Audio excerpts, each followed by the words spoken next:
Hello friends, स्वागत है आप सभी का हमारे एसटीच की यूट्यूब चैनल पे। और आज हम पढ़ेंगे एक बेहद important topic, electrophilic substitution reaction. चूँकि हमारा चैप्टर चल रहा है फिनाल, और पहले वीडियो में हम लोगों ने फिनाल का इंट्रोडक्शन प्रिपरेशन किया था। दूसरा वीडियो में बहुत इंपॉर्टेंट क्वेश्चन के ऊपर हमने डिस्कस किया था कि फिनाल एसिडिक क्यों होता है, मतलब एथेनॉल से या अल्कोहल से, तो उसका रीजन हमने देखा था। आज हम क्या पढ़ने वाले हैं, आज हम पढ़ेंगे इलेक्ट्रोफिलिक सब्स्टिट्यूशन रिएक्शन। तो कि क्या फिनाल इलेक्ट्रोफिलिक सब्स्टिट्यूशन देता है कि नहीं देता है, क्या है देखिए। पहले इलेक्ट्रोफिलिक का मतलब समझिए। इलेक्ट्रोफिलिक दो शब्दों से बना है, इलेक्ट्रॉन और फिलिक, मतलब क्या इलेक्ट्रॉन का लवर। क्योंकि फिलिक का मतलब क्या होता है, चाहने वाला, और इलेक्ट्रो का इलेक्ट्रॉन, यानी इलेक्ट्रॉन का लवर। इलेक्ट्रॉन को कौन चाहेगा, चूंकि इलेक्ट्रॉन के ऊपर होता है माइनस चार्ज, और इसके पास कौन जाएगा, जिसके ऊपर प्लस चार्ज रहेगा। यानी इलेक्ट्रोफाइल इसको कह सकते हैं, कोई ऐसा स्पीसीज जिसके ऊपर क्या हो, प्लस चार्ज हो, वो हमारा क्या कहलाएगा, इलेक्ट्रोफाइल कहलाएगा। तो यह इलेक्ट्रोफाइल फिनाल के ऊपर क्यों अटैक करेगा? क्या फिनाल के पास इलेक्ट्रॉन है तभी तो इलेक्ट्रोफाइल अटैक करेगा, क्योंकि इलेक्ट्रोफाइल को क्या चाहिए, इलेक्ट्रॉन चाहिए। तो ये रहा हमारा फिनाल, क्वेश्चन तो यहीं से उठेगा। ये रहा हमारा फिनाल, तो क्या फिनाल के पास इलेक्ट्रॉन है क्या, तभी तो इलेक्ट्रोफाइल अटैक करेगा। जी हाँ। कहाँ पे है, इस ऑक्सीजन के पास दो लोन पेयर है, और आप जानते हो कि जो लोन पेयर ऑफ इलेक्ट्रॉन रख रहा है यह रिंग में डोनेट करेगा। और जब यह रिंग में डोनेट करेगा, अगर प्रीवियस वीडियो देखे हैं आप, तो रिंग में डोनेट करेगा तो आर्थो पे और पैरा पे क्या होता है, इलेक्ट्रॉन की डेंसिटी बढ़ जाती है। तो जब आर्थो पैरा पे इलेक्ट्रॉन की डेंसिटी बढ़ेगी, तो इसका मतलब ये हुआ कि अगर कोई इलेक्ट्रोफाइल अटैक करना चाहेगा इस फिनाल के पास, तो या तो आर्थो पे अटैक करेगा, नहीं तो पैरा पे अटैक करेगा, नहीं तो दोनों जगह पे अटैक करेगा। मतलब आर्थो और पैरा पे हमारा क्या करेगा, इलेक्ट्रोफाइल अटैक करेगा। तो सब्स्टिट्यूशन का मतलब क्या हुआ, कोई और इलेक्ट्रोफाइल बाहर निकलेगा क्या? तो यहाँ से जो H निकलता है वो H प्लस के रूप में निकल जाएगा। तो ये भी हमारा क्या होता है, इलेक्ट्रोफाइल होता है। अगर यहाँ पे अटैक किया तो यहाँ से भी H प्लस क्या करेगा, बाहर निकल जाएगा। तो ये भी हमारा क्या होता है, इलेक्ट्रोफाइल होता है। तो आई होप आप लोग को ये समझ में आ गया होगा कि इलेक्ट्रोफिलिक सब्स्टिट्यूशन का मतलब क्या हुआ। इलेक्ट्रोफिलिक का मतलब इलेक्ट्रॉन का लवर, सब्स्टिट्यूशन का मतलब एक जाएगा दूसरा बाहर निकलेगा, एक एंट्री करेगा दूसरा एग्जिट करेगा।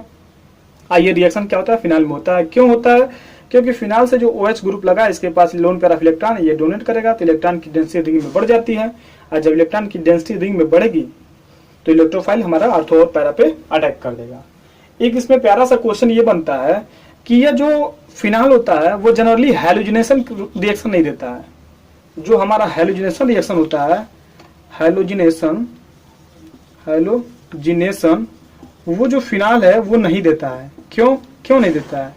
क्योंकि जो ये फिनाल है यह लुईस बेस है। क्या करता है, लुईस बेस है, इसके पास लोन पेयर ऑफ इलेक्ट्रॉन या किसी को क्या कर सकता है, डोनेट कर सकता है। हम जानते हैं हैलोजिनेशन के केस में हम लोग लुईस एसिड का यूज करते हैं। तो यह लुईस एसिड और लुईस बेस आपस में रिएक्शन कर बैठेंगे, और जिसको हमको रिएक्शन करवाना है वो तो करेगा ही नहीं। इसलिए नॉर्मल में हमारा नॉर्मल क्या है, ये हैलोजिनेशन फिनाल क्या करता है, देता ही नहीं है। क्यों?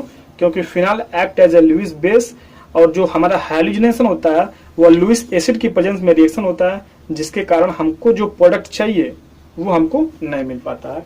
तो ये आपका ये एक ओवरव्यू कंसेप्ट था जो आप लोगों ने समझ लिया होगा। अब हम पढ़ते हैं क्या, ब्रोमिनेशन। कि ब्रोमिनेशन तो हमारा फिनाल देगा, तो उसमें भी दो कैटेगरीज हैं ब्रोमिनेशन में भी, कैसे कैसे ये वर्क करेगा। देखिए ये है हमारा फिनाल। अब इससे परिचित आप लोग हो गए हैं कि बेंजीन से जब OH लग जाएगा तो ये हमारा फिनाल होता है। इसका हम ब्रोमिनेशन करवाते हैं, और किसके प्रेजेंस में, नॉन पोलर कंपाउंड के प्रेजेंस में, CH2 कार्बन डाइसल्फाइड, और ये होता है कार्बन टेट्राक्लोराइड CCl4, इसी को हम पायरीन भी बोलते हैं, इसका एक स्पेशल नाम होता है। ये क्या होता है, पोलर नहीं होता, नॉन पोलर होता है। अब नॉन पोलर होगा तो ये ब्रोमीन जो है, इसमें दो केसेस हैं, ठीक। अगर इसी के साथ देखिए, अगर इसी फिनाल के साथ ब्रोमीन लिए हैं आप, और इसी ब्रोमीन के साथ आप क्या ले लो, वाटर भी ले लो, तब आपके क्या हो जाएंगे, प्रोडक्ट चेंज हो जाएंगे। और यही आपके एग्जाम में पूछा भी जाता है। तो यहाँ पे देखिए फर्क क्या पड़ेगा, ये एक ब्रोमीन एक आर्थो पे जाएगा, एक पैरा पे जाएगा, यानी दो प्रोडक्ट आपको बनेंगे। यहाँ पे भी एक बनेगा हमारा ये ब्रोमीन यहाँ पे चला गया और दूसरा हमारा बन जाएगा क्या, यहाँ से एक ब्रोमीन हमारा पैरा पे चला गया, क्योंकि ब्रोमीन हमारा एज ए इलेक्ट्रोफाइल की तरह अटैक करेगा, ट्रीट करेगा। तो आप जानते हो इसको इलेक्ट्रॉन आर्थो पे मिलेगा और पैरा पे मिलेगा। तो एक ब्रोमीन नॉन पोलर कंपाउंड की प्रेजेंस में एक ब्रोमीन इस पोजीशन पे और एक ब्रोमीन इस पोजीशन पे, अगर आप इसको बैलेंस करना चाहते हो तो यहाँ पे 2 लगा लीजिए और यहाँ पे 2 HBr को बाहर रिलीज करवा लीजिए। ठीक है, 2 HBr, क्योंकि एक H यहाँ से और एक H यहाँ से, 2 H और 2 ब्रोमीन यहाँ से निकल गया। अब इसका क्या मतलब हुआ, यहाँ पे क्या बनेगा, यहाँ पे कुछ यह कंपाउंड बनेगा 2,4,6 ट्राइनाइट्रोब्रोमोफिनॉल। यहाँ पे ये सारे पोजीशन पे क्या करता है, ब्रोमीन अटैक कर देता है और यहाँ पे क्या निकलेगा, 3 HBr निकलेगा। इसको बैलेंस कर लीजिए, 6 ले लीजिए। अब यहाँ पे क्या हुआ, ये जो वाटर है, आप जानते हो वाटर का जो डाइलेक्ट्रिक कांस्टेंट होता है ये हाईली होता है, मतलब परावैद्युतांक इसका बहुत अधिक होता है। यह किसी चीज को आयनिक करने में इसको बहुत ही मजा आता है। तो यहाँ से क्या करेगा, वाटर है, यहाँ पे ब्रोमीन है, तो ये बहुत ही एक्सेस मात्रा में क्या करेगा, Br+ यहाँ से जनरेट होगा। बात समझ आ रही ना, Br+ क्या करेगा, बहुत अधिक मात्रा में जनरेट होगा। तो हर एक Br क्या करेगा, जब यहाँ पे Br+ की मात्रा अधिक हो जाएगी तो यह किसी भी पोजीशन को छोड़ेगा नहीं, मतलब इसको भी नहीं, इसको भी नहीं, उसको भी नहीं, हर एक पोजीशन पे क्या करेगा, Br+ हमारा अटैक कर देगा और ये बन जाएगा आपका क्या होता है, आर्थोब्रोमोफिनॉल होता है, ये हमारा पैराब्रोमोफिनॉल होता है। इसका नाम लिख लीजिएगा। तो बस इसमें रिएजेंट का खेल है, और रिएजेंट आप कैसा यूज करते हो ये बहुत जरूरी होता है। जब भी आप ब्रोमीन के साथ वाटर दिख गया तो समझ लो कि ब्रोमीन का मतलब ब्रोमीन का जो आयनन है या Br+ बनने की जो कैपेसिटी है वो बहुत अधिक है। अब Br+ जब बनेगा, अधिक मात्रा में बनेगा, तो किसी भी पोजीशन को छोड़ेगा नहीं, मतलब आर्थो पे भी, पैरा पे भी और इस आर्थो पे भी अटैक करेगा। तो ये हमारा बन जाएगा 2,4,6 ट्राइब्रोमोबेंजीन। अगर केवल यहाँ पे देखिए इस कैटलिस्ट को देखिए, अगर यहाँ पे हमारा प्रेजेंस है क्या, नॉन पोलर कंपाउंड यानी कार्बन डाइसल्फाइड और कार्बन टेट्राक्लोराइड, इसकी उपस्थिति में अगर ब्रोमीन से रिएक्शन करवा रहा है तो 2 प्रोडक्ट आपको मिलेगा, एक आर्थोब्रोमोफिनॉल, एक पैराब्रोमोफिनॉल। बस आपको दिमाग ये लगाना है कि जब भी वाटर दिखे तो समझ लेना यहाँ से ब्रोमीन जो है एक्सेस में है, और जब भी आपको यहाँ पे कोई नॉन पोलर कंपाउंड दिखे तो समझ लेना यहाँ पे केवल हमारा ब्रोमीन एक बार आर्थो पे और एक बार पैरा पे अटैक करने वाला है। ठीक है, तो अब हम लोगों ने ब्रोमिनेशन को भी देख लिया। अब इसी के साथ हम लोग क्या देखेंगे, सल्फोनेशन ऑफ फिनाल। तो फिनाल का क्या करेंगे, हम लोग सल्फोनेशन करेंगे। ठीक है, तो अब हम क्या करेंगे, सल्फोनेशन, जो तीसरा इसका प्रॉपर्टीज है वो क्या हो जाएगा, सल्फोनेशन। सल्फोनेशन में क्या होता है, अगर बेंजीन वाले चैप्टर में पढ़े हो तो आपको अच्छे से समझ में आएगा।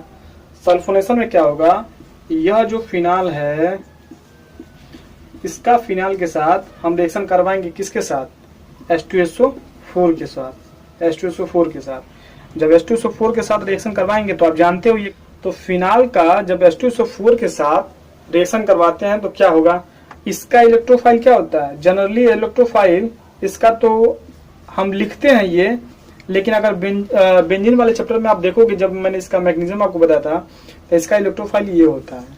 ठीक है, तो कोई आपसे पूछेगी अगर H2SO4 का इलेक्ट्रोफाइल क्या होता है, आप बताओगे SO3+ होता है, लेकिन हम लोग यूज करेंगे क्या, SO3H। ठीक, ये हमारा इलेक्ट्रोफाइल। तो कैसे ये होगा, देखिए यहां से, अब यह इलेक्ट्रोफाइल मान लेते हैं, इसका इलेक्ट्रोफाइल क्या है, SO3H है, मान लो, मानने में क्या जाता है, इसका जो इलेक्ट्रोफाइल है SO3H है। अब यह SO3H कहाँ पे अटैक करेगा, आर्थो पे और पैरा पे अटैक करेगा। तो एक कंपाउंड हमारा ये बन जाएगा, ये है फिनाल, और फिनाल से लग जाएगा क्या, SO3H, और एक बार कहाँ पे अटैक करेगा, पैरा पे अटैक करेगा, यानी यहाँ पे हो जाएगा क्या, OH, और यहाँ पे हो जाएगा SO3H। तो ये 2 कंपाउंड आपके बनेंगे।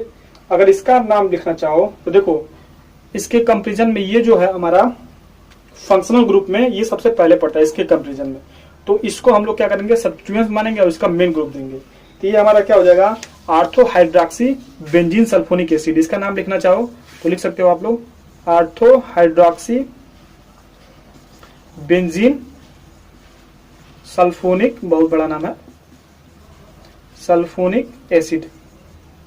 उसी तरह इसका भी आप लोग नाम लिख लीजिएगा, para hydroxy benzene sulphonic acid.